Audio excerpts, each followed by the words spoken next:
ಬಕ್ರೀದ್ ಹಬ್ಬ ಇಸ್ಲಾಂ ಧರ್ಮದ ಅತ್ಯಂತ ಪವಿತ್ರವಾದ ತ್ಯಾಗ ಮತ್ತು ಬಲಿದಾನದ ಹಬ್ಬವಾಗಿದೆ.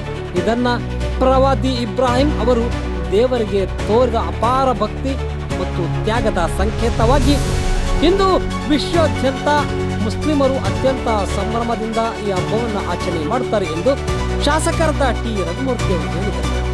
ಚಳ್ಳಕೆರೆ ನಗರದ ಈದ್ಗಾ ಮೈದಾನದಲ್ಲಿ ಇಂದು ನಡೆದ ಬಕ್ರೀದ್ ಹಬ್ಬದ ಆಚರಣೆ ಕಾರ್ಯಕ್ರಮದಲ್ಲಿ ಭಾಗವಹಿಸಿ ಮುಸ್ಲಿಂ ಬಾಂಧವರಿಗೆ ಬಕ್ರೀದ್ ಹಬ್ಬದ ಶುಭ ಕೋರಿ ನಂತರ ಅವರು ಮಾತನಾಡಿ, ಬಕ್ರೀದ್ ಧರ್ಮಗಳ ನಡುವಿನ ಸೌಹಾರ್ದ ಮತ್ತು ಗೌರವ ಬೆಳೆಸುವ ಹಬ್ಬವಾಗಿದೆ. ಪರಸ್ಪರ ಮನೆಗಳಿಗೆ ಭೇಟಿ ನೀಡಿ ಶುಭಾಶಯ ವಿನಿಮಯ ಮಾಡಿಕೊಳ್ಳುವುದು ಸಮಾಜದ ಬಾಂಧವ್ಯವನ್ನು ಗಟ್ಟಿಗೊಳಿಸುತ್ತದೆ. ದ್ವೇಷ, ವಿಭಜನೆ ಮತ್ತು ಅಸಹಿಷ್ಣುತೆಯ ನಡುವೆ ತ್ಯಾಗ, ಸೋದರತ್ವ ಮತ್ತು ಮಾನವ ಸಮಾನತೆಯ ಸಂದೇಶವನ್ನು ಸಾರುತ್ತಿದೆ.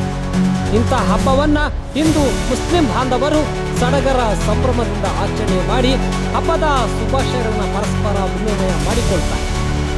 ತ್ಯಾಗ, ದೇಶಭಕ್ತಿ, ಸೋದರತ್ವ, ಸಮಾನತೆ ಮತ್ತು ಮಾನವೀಯತೆ ಸಂದೇಶ ಸಾರುವ ಈ ಹಬ್ಬ ಕೇವಲ ಧಾರ್ಮಿಕ ಆಚರಣೆಯಲ್ಲ, ವಿಶ್ವ ಸಮಾನತೆಗೆ ಧಾರ್ಮಿಕವಾಗಿದೆ ಎಂದರು.